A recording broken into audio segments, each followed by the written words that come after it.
cikin siffofin da Annabi sallallahu alaihi wasallam yake da su na zama miji wanda ya kamata maza su yi koyi da su a tsakanin alaƙar su da matansu shine Annabi sallallahu alaihi wasallam yakan biya ma matan shi bukata ta zaman aure.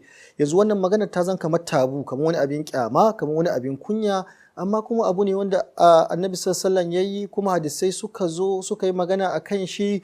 Sannan kuma yau mutane na fama da wannan matsalar cikin al'umma, don haka dole ne sai an yi magana a kanta. Mata da yawa suna kawo ƙara, mata da yawa suna kuka cewa mazansu sun fita batunsu. Wata ta ce mijinta wata 2, mijinta wata 3, wata ce mijinta shekara 1 bai neme ta ba.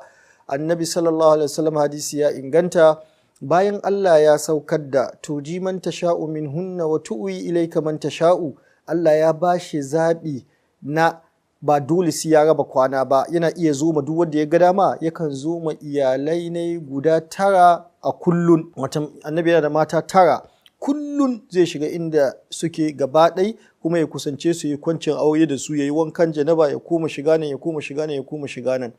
Wannan ya nuna cewa wannan haƙƙi ne na wajibi, haƙƙi ne da ya kamata a kula da shi. Ana zace kunna natahaddathu, mun kasance muna labari, annahu utiya quwwata 30, cewa an bashi ƙarfi na mutum 30 wajen jima'i.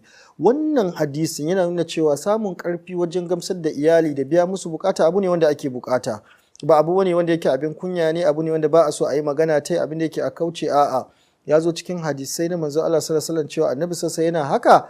Wannan ya nuna cewa abu ne wanda yake sa kai ma ka zama miji na kwarai, kai ma ka zama miji na kwarai, kana iya biya ma iyalanka bukatar su da suke bukata.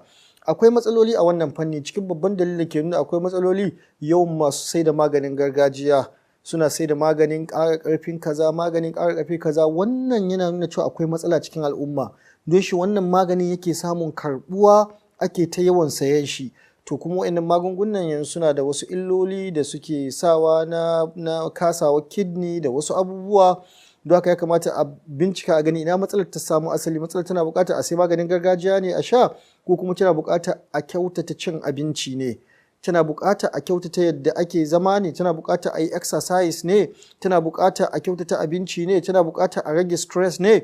Abu ne wanda ya kamata mutane masu masana, masu dattako cikin al'umma su samo ma al'umma mafita. Amma lalle ana fama da wannan matsalar cikin al'umma da ya kamata a kula da ita.